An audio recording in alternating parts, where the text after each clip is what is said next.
मेरा cheque bounce हो गया है, पैसे कैसे वसूल किए जाए। Hello, I am advocate Jayesh Jain, founder of Jayesh Jain legal. अगर चेक बाउंस हो गया है तो क्या किया जाए। Negotiable instrument act deals with cheque bounce matters. जहां पे अगर चेक बाउंस हुआ है तो पहले तो विद इन 30 डेज आपको नोटिस भेजनी है to the other party, wherein आपको उनको 15 डेज का टाइम देना है to make payment. In the said notice आपका क्या डीलिंग था, आपके कितने पैसे रिकवर होने हैं, आपने कितने का चेक दिया है, वो आपको 15 डेज में देना है। That all element should come. वो 15 days from the receipt of notice अगर सामने वाले ने नहीं दिए, then you will have to file a case 15 days खत्म होने के बाद within 1 month before JMFC, that is judicial magistrate first class, जहां पे you will have to pay 2% of the check amount, maximum 75,000 है, in a court as a court fee।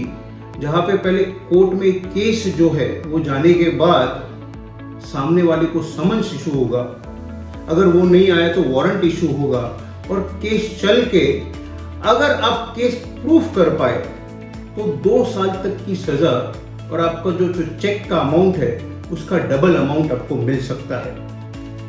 Now what is basic element in check bounce matter? Check bounce matter का basic element है कि जिसने check दिया है उसको पैसा देना है, देना बाकी है इसलिए उसने चेक दिया, that is a presumption।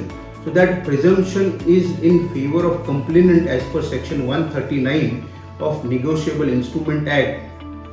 पर अगर accused है उसको प्रूफ करना है कि ये जो चेक है वो कोई सिक्योरिटी पर्पस के लिए है, वहां पे कोई इन्फोर्सेबल लायबिलिटी नहीं है which is legal, then he will have to prove, he will have to rebut the case of the complainant अगर उसको केस में सक्सीड होना है। तो रिलेटिवली जो चेक बाउंस मैटर होते हैं उसमें सेटलमेंट के ज्यादा चांस होते हैं, रिकवरी के ज्यादा चांस होते हैं, because there is a punishment up to 2 years।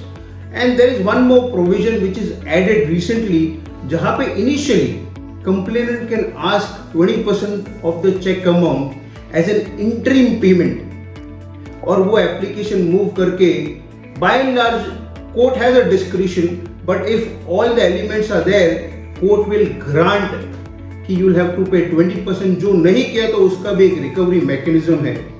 इसलिए कोई भी डीलिंग आप करें तो other than just a written communication, if you can take a check and take a letter from a person कि you will honor the check, क्योंकि ये check आपको देना बाकी है, तो it becomes a strong case for you कि आप रिकवर कर पाए।